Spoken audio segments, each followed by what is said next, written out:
ఇటీవల విడుదలైన 10వ తరగతి పరీక్షా ఫలితాల్లో సైదాపురం మండలంలో 500 మార్కులు అత్యధికం సాధించిన గిద్దలూరు జిల్లా పరిషత్ ఉన్నత పాఠశాల సైలుష్ మండల 2వ స్థానంలో నిలిచిన అనంతమడుగు జిల్లా పరిషత్ పాఠశాల విద్యార్థి ఎస్ రాజా, మండల 3వ స్థానంలో నిలిచిన గిద్దలూరు జిల్లా పరిషత్ ఉన్నత పాఠశాల విద్యార్థి బి పల్లవి, మండల 4వ స్థానంలో నిలిచిన 10వ తరగతి తురిమెల్ల జిల్లా పరిషత్ ఉన్నత పాఠశాల విద్యార్థిని పి అర్చనలకు టీడీపీ నాయకులు పి శ్రీనివాస్ చౌదరి స్వంత నిధులతో నలుగురికి 10,000 రూపాయల దాతృత్వం చేశారు.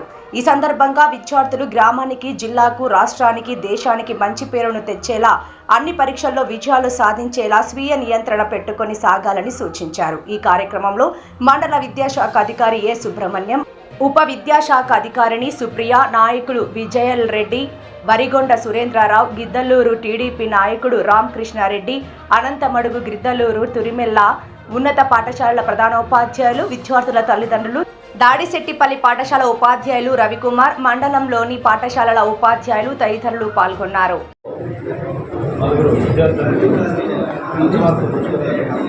మండలానికి మరియు ఉపాధ్యాయులకి మంచిగా తీసుకురావడం జరిగింది. వీళ్ళని అభినందించాల్సిన అవసరం ఉందని ఈరోజు మన ఎమ్మెల్యే గారు కూడా అన్ని మండలాల నుంచి తెలిసి ఎన్నికల్లో అభినందించడం జరిగింది. ఈ అభినందించడానికి ఉద్దేశం ఏంటంటే ఈరోజు కొంత 1-2 మార్కులతో కూడా కొంతమంది వెనకబడి ఉంటారు. వాళ్ళు కూడా ఉత్సాహంగా చదువుకొని మళ్ళీ ముందుకి వస్తారని, ఇటువంటి ప్రోత్సాహాలు అందించడం ద్వారా ఇటువంటి విద్యార్థులు కూడా విషయంగా తీసుకుని ముందుకి చదివి మంచి పేరు తీసుకొస్తారని తెలియజేసుకుంటున్నాను. ఈ విషయం మనకి ప్రైవేట్ స్కూళ్ళకి పోటీగా మన గవర్నమెంట్ స్కూల్లో కూడా బాగా చెప్పి మంచి మార్కులు తెస్తున్నందుకు వీరికి మన ప్రభుత్వం కూడా ఇప్పుడు సహకరిస్తుంది. మనకి విద్యాశాఖ మంత్రి, ఐటీ శాఖ మంత్రి లోకేష్ బాబు గారు కూడా దీని గురించి ప్రత్యేక శ్రద్ధ తీసుకుని దీన్ని ముందుకు తీసుకెళ్లాలని ఎంతో కృషి చేస్తున్నారు. అందుకని ఈ గిద్దలూరు నుంచి ఒక ఇద్దరు, తురిమెల్ల, అనంతమడుగు ఈ నలుగురు విద్యార్థులు కూడా మన శ్రీనివాస్ చౌదరి కూడా ప్రోత్సాహం అందించడం జరుగుతుంది.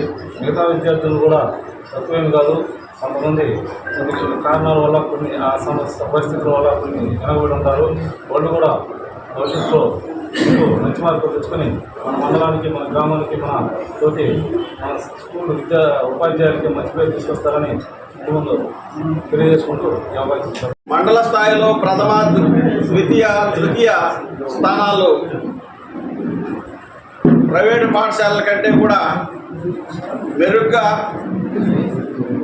మొదటి 3 స్థానాలు కైవసం చేసుకోవడం, అలాగే 500కు పైగా మార్కులు సాధించినటువంటి విద్యార్థులు అందరూ మా ప్రభుత్వ పాఠశాలలో సంబంధించినటువంటి విద్యార్థులు 21 మంది ఈరోజు 500కు పైగా మార్కులు సాధించడం చాలా సంతోషదాయకమైనటువంటి అంశంగా, దాన్ని ఒక ఉత్సవంలాగా మరియు అందరికీ ఆహ్లాదభరితంగా జరుపుకోవాలనే ఉద్దేశంతో ఈరోజు మా విద్యార్థులకి మండల విద్యాశాఖ పక్షాన అభినందన సభ ఏర్పాటు చేయడం అయింది.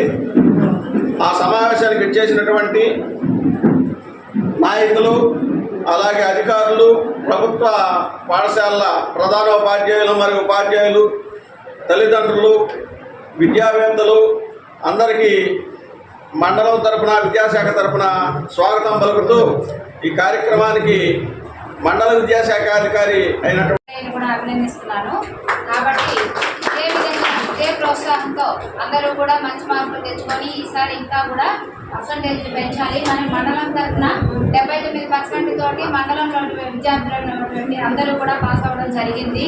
ఆ మిగిలిన వాళ్ళు కూడా చాలా తక్కువ మార్కులతోటి ఫెయిల్ అవ్వడం జరిగింది. ఆ సందర్భంగా మనం ఈరోజు ఆ విద్యార్థులందరికీ కూడా ఫెలిసిటేషన్ ప్రోగ్రామ్ అరేంజ్ చేశాము. అంటే ఈ కార్యక్రమానికి ఇచ్చేసిన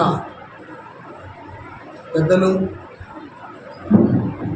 ప్రధానోపాధ్యాయులు వాళ్ళు, అలాగే ఉపాధ్యాయులు, గ్రామ పెద్దలు అందరూ కూడా ధన్యవాదాలు తెలియజేసుకుంటున్నాం. అలాగే మంచి మార్కులు సంపాదించి మండలానికి మంచి పేరు తెచ్చి ఒక ఉన్నత స్థాయిలో నిలిపిన చిన్నారులందరికీ కూడా శుభాకాంక్షలు తెలియజేస్తున్నాం. ఈ సంవత్సరం విద్యారంగంలో కొన్ని విప్లవాత్మకమైన మార్పులు జరిగాయి. ఎలాంటి మార్పులు అంటే పిల్లలు చదువుల వైపు తమ దృష్టిని మరల్చారు. చదువు యొక్క విలువని పిల్లలు తెలుసుకున్నారు. అంటే దాని అర్థం చదవాలి అనేటువంటి అభిప్రాయం వాళ్ళ మనసులో కలిగినందువల్ల ఈ మాట రాసి వస్తుంది. 100 days ప్రోగ్రామ్ అని పెట్టారు ప్రభుత్వం.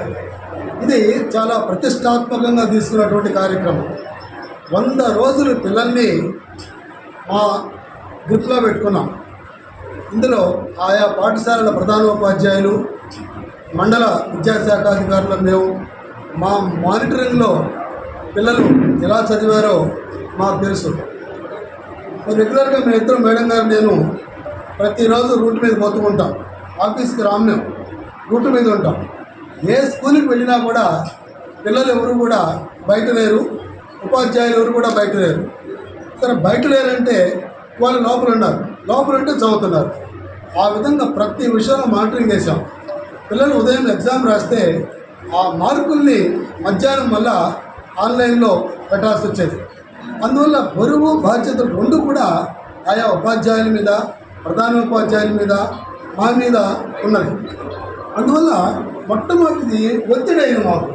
అంటే ఒక్కసారిగా ఎప్పుడైతే ప్రెజరు పడ్డదో ఇది అంతే కదా, ఒక్కసారి చల్లగా ఉండే ప్రాంతం నుంచి వేడిగా వచ్చినప్పుడు కొన్ని మార్పులు ఉంటాయి. అటువంటి వాతావరణంలోకి వచ్చినందువల్ల ఈ పిల్లలు ప్రజలు తట్టుకుంటారా అనేటువంటి ఆలోచన మా మనసులోకి వచ్చింది. కానీ విజేతలైనటువంటి బిడ్డలు అటువంటి వాతావరణాన్ని తట్టుకొని నిలబడి పరీక్షలప్పటికీ వాళ్ళు సొంతంగా ఆలోచనలతో చదివి రాయడానికి అలవాటు పడ్డారు. ఎందుకంటే ప్రతిరోజు పిల్లలు పరీక్షలు రాశారు. ఈ పరీక్షల్ని ఆయా టీచర్లు ఇమ్మీడియట్లీ దాన్ని ఎవాల్యుయేషన్ చేసినందువల్ల ఆ పిల్లల్లో ఉండేటువంటి లోటుపాట్లు అవన్నీ కూడా గుర్తించి రేపు పొద్దున ఇలాంటి తప్పు జరగకుండా చేస్తూ వచ్చాం. అందువల్ల ఏమైందంటే పిల్లల్లో మనం చదివితే చదువు వస్తుంది అనేటువంటి దృష్టి వాళ్ళ మనసుల్లో పడ్డది. ఇందులో ప్రధానోపాధ్యాయులు కానీ ఆయా సబ్జెక్ట్ టీచర్లు కానీ ఎంత రిస్క్ తీసుకున్నారో మాకు తెలిసి సెలవులు కూడా పెట్టలేదండి. ఒకవేళ సెలవు పెట్టాలన్నా కూడా సబ్స్టిట్యూట్ టీచర్ ఉంటేనే ఆ టీచర్ సెలవు ఇచ్చేటువంటి పరిస్థితుల్ని మా కళ్ళతో మేము చూసాం. రెండు ఎప్పుడు కూడా ప్రైవేట్ స్కూల్ యొక్క అది ప్రాధాన్యత ఎక్కువగా ఉంటుంది. ఈ సంవత్సరము అది లేకుండా చేశాం. ఖచ్చితంగా మన ప్రభుత్వ పాఠశాల విద్యార్థులే ఉన్నత స్థాయిలో మార్కులు తెచ్చుకున్నారు. ఈరోజు ఎక్కడ ఫ్లెక్సీ వేసినా కూడా మన పిల్లలే. ఎక్కువ క్వశ్చన్ మనం తెచ్చాం. వాళ్ళు టార్గెట్ ఇస్తారు, ఎంతమంది పిల్లల్ని స్కూల్లో చేరాలి అది దాటాం మనం. ఎప్పుడు ఏప్రిల్ 23వ తేదీ స్కూల్ ముయ్యక తారీఖే అంత టార్గెట్ మనం రీచ్ అయిపోయినాం. ఈరోజు మనం ఎక్కడ కూడా మన మండలము ఎక్కడ కూడా ఒక మాట మేము ఈరోజు వరకు మేము అనిపించుకోలేదు. ఎందుకంటే మీరందరూ మాకు అందించినటువంటి సహకారం, మీరు సహకారం అందించుకుంటే ఏం చేస్తాం. కేవలం మన మండలం ఉండేటువంటిది ఈ డ్రాప్అవుట్ సమస్య ఒకటి మనకు ఉంది. పెద్దలు మీరందరూ కూడా కొంత ఆ పిల్లలు మనకు బడికి వచ్చే విధంగా చేస్తే బాగుంటుంది. రెండవది తల్లికి 100 డబ్బులు డేట్ ప్రకారం పడిపోతున్నాయి. ఈ డబ్బులు మీరే సొంతంగా తీసుకుంటారు కదా. ప్రభుత్వ స్కూల్కి ఎప్పుడైతే మీ బిడ్డలు వస్తారో ఈ 13,000 రూపాయల డబ్బు అది మీ చేతిగా వస్తుంది. ఇప్పుడు అవతల ఏమంటారు, నాకేం ఫీజులు పడలేదు, ఆ డబ్బు మాకు ఇచ్చేయమంటారు. మరి ఆ డబ్బు ఇచ్చేటువంటి శక్తి మనకుందా ఆలోచించాలి. ఏం చెప్పాను, నేను unwritten goal is a wish. అంటే నాకు కూడా ఉంది, నేను డాక్టర్ని కావాలనుకున్నాను, నేనేమయ్యాను వ్యవసాయదారుడు అయ్యాను. నేను ఎప్పుడూ రాసి పెట్టుకోవాలి. నా కొడుకు చెప్పాను, మోక్ష నాకు ఈ కథలన్నీ చెప్పొద్దు. First you wrote your aim, keep in your pocket or in your bag. Daily ఒక్కసారి చూడమన్నా. మీరేం కావాలనుకుంటున్నారో అది మీరు ఒక చిన్న స్లిప్ మీద రాసుకోండి. ప్రతిరోజు ఒక్కసారి చూడండి దాన్ని. ప్రతిరోజు పడుకోబోయేటప్పుడో, నిద్ర లేసినప్పుడో, చదువు దగ్గరికి వెళ్ళినప్పుడో, బ్యాగ్ తీసినప్పుడో ఆ స్లిప్ ఒక్కసారి చూసుకోండి. మీరేం కావాలనుకుంటున్నారో మీకు గుర్తొస్తే మీరేం చేయాలనుకుంటున్నారో మిమ్మల్ని తపన పెట్టి పని చేపిస్తారు. ఇది నాకు ఇప్పించాను, నేను నా చేతితో ఇవ్వడం అనేది కాదు. వాస్తవానికి నేను ఈ కార్యక్రమాన్ని మా గౌరవ శాసనసభ్యులు కురుగొండ రామకృష్ణ గారి మండలానికి కార్యక్రమానికి ఇచ్చేయడం జరిగితే ఆయన ద్వారా చేపిద్దామని అనుకున్నాను. ఆ కార్యక్రమాన్ని పురస్కరించుకొని ఇప్పుడు త్వరలో అవకాశం లేదు. అందుమూలన పైగా ఏంటంటే కాన్స్టిట్యున్సీ స్థాయిలో ఈ కార్యక్రమాన్ని అక్కడ చేశారు సార్. చేసి అక్కడ మొమెంటోస్ అవన్నీ ఇచ్చి అందరినీ అప్రిషియేట్ చేశారు. అనుకోకుండా నేను ఇవన్నీ చూసిన తర్వాత నేను ఆ మెసేజ్ పెట్టాను, నన్ను గ్రూప్లో పెట్టారు. యాక్చువల్గా నేను ఏ గ్రూపుల్లో కూడా ఉండను, ఎందుకనంటే నేను ప్రతి ఇష్యూ మీద రెస్పాండ్ అయ్యేటువంటి మనస్తత్వం ఉన్న పరిస్థితి. దాని మూలాన కొన్ని సందర్భాల్లో మంచి జరుగుతాయి, కొన్ని సందర్భాల్లో ఇబ్బందులు వస్తాయి, ఒక్కొక్కసారి రెస్ట్లెస్ అవుతుంది. అందుకని ఏంటనంటే ఇవన్నీ కాదు, ఇది విద్యా వ్యవస్థకు సంబంధించిన విషయం అని చెప్పేసి, అలాగే సామాజిక కోణంలో మనం ఉపయోగపడే కార్యక్రమాల ఉద్దేశంతో నేను ఒక మెసేజ్ పెట్టాను. రెస్పాండ్ అయితే పరిశీలిద్దామని. రెస్పాండ్ అయ్యారు. I get call from Ravikumar, is your beloved teacher. I think he is worked in Dadsettipalli. Thank you, sir. Thank you for giving me this opportunity. Sir.